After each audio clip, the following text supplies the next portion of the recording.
নমস্কার বন্ধুরা, অন্নপূর্ণার হেসে চ্যানেলে সবাইকে স্বাগত। তো সবাই কেমন আছো তোমরা? আশা করি সবাই ভালো আছো। আমিও ভালো আছি। প্রচুর ঠান্ডা পড়েছে। তো চলো, আজকে তোমাদের জন্য আরেকটা নতুন রেসিপি নিয়ে চলে এসেছি। সেটা হচ্ছে আজকে আমি দেখাবো চটজলদি একটা রেজালা রেসিপি। তো রেজালা করতে যা যা লাগে সেগুলো আমি দেখিয়ে দেবো পরের পর। তো চলো, আজকে আর কথা নয়, রান্নাঘরে যাই, রান্না করি আর তোমাদের দেখাই। আর তোমরা খেয়ে দেখে আমাকে জানিও কেমন হলো।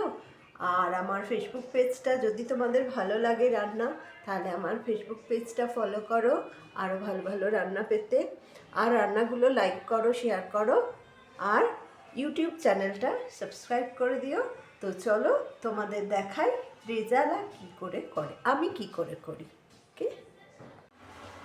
প্রথমে আমি খুব কিছু পেঁয়াজ চৌকো করে কেটে জলে সেদ্ধ করে রেখে দেবো। তো আমি পেঁয়াজটা চাপিয়ে দিয়েছি জল দিয়ে। আর লাগবে আমার আদা, রসুন আর কাঁচা লঙ্কা বাটা। এটা আমি মিক্সিতে বেটে নেব। আচ্ছা, চিকেন আমি অলরেডি ধুয়ে রেখে দিয়েছি। তো এতে যা যা মশলা লাগবে, প্রথমে আমি দিয়ে দেবো আদা, রসুন আর কাঁচা লঙ্কা বাটার পেস্টটা দিয়ে ভালো করে মিশিয়ে নেব। এরপর দেব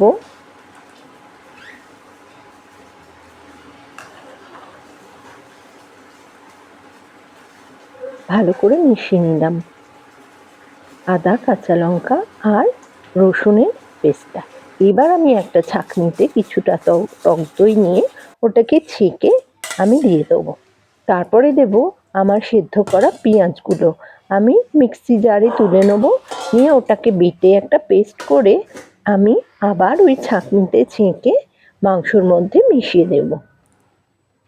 আর দেব কাজু, পোস্ত আর তিলের পেস্ট।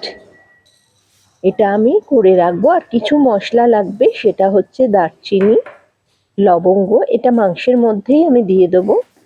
কিছু গোলমরিচ, অল্প একটু জয়িত্রী,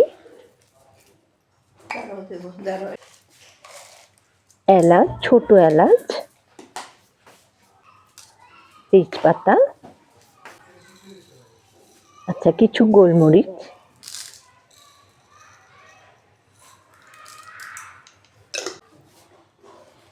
আর দেব নুন, মিষ্টি। নুন দেব আর অল্প একটু মিষ্টি দেব ব্যালেন্স করার জন্য, কারণ দইতে এত টক থাকে, টক নুন ব্যাপারটা ব্যালেন্স করার জন্য আমি অল্প একটু মিষ্টি দেব। খুব অল্প, আমার চামচে ছোট, আমি অল্প একটু মিষ্টি দিলাম। আর দেব ধনের গুঁড়ো, ছোট চামচের 2 চামচে ধনের গুঁড়ো। আর দেব অল্প একটু লঙ্কার গুঁড়ো।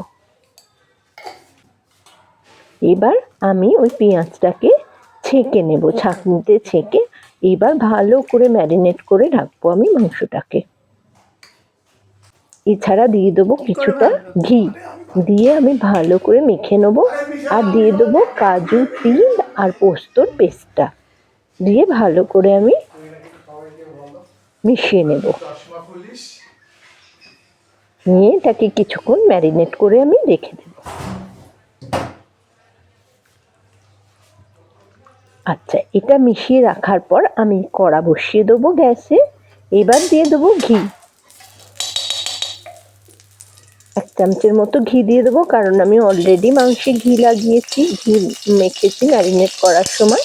তো কিছুটা ঘি আমি কড়াতে দিয়ে ঘিটা হতে দেবো। ঘিটা গরম হয়ে গেলে আমি পুরো মাংসের যে মিশ্রণটা, ওটা আমি এতে ঢেলে দেবো, দিয়ে এটা আমি কষতে থাকবো। আর যখনই জলের প্রয়োজন হবে, মাংসটা এতে যাবে, তখনই আমি ওই পেঁয়াজ সেদ্ধ জলটা দিয়ে এটাকে কষতে থাকবো।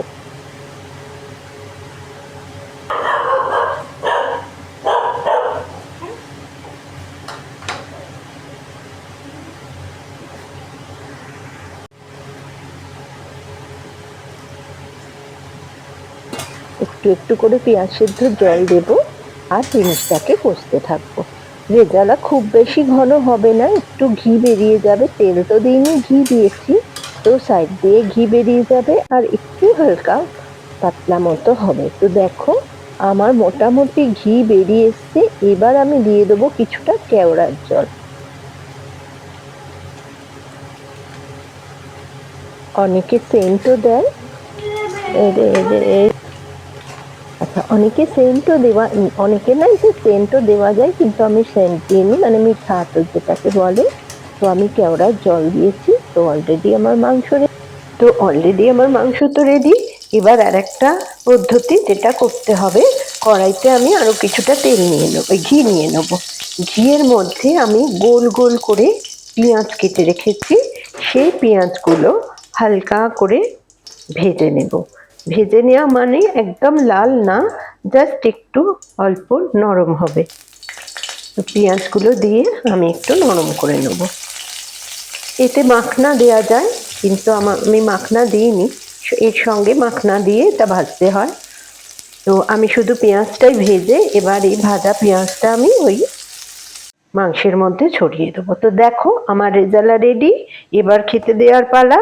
তোমরাও দেখো, করো, খেয়ে দেখো কেমন হলো, আর আমাকে জানিও।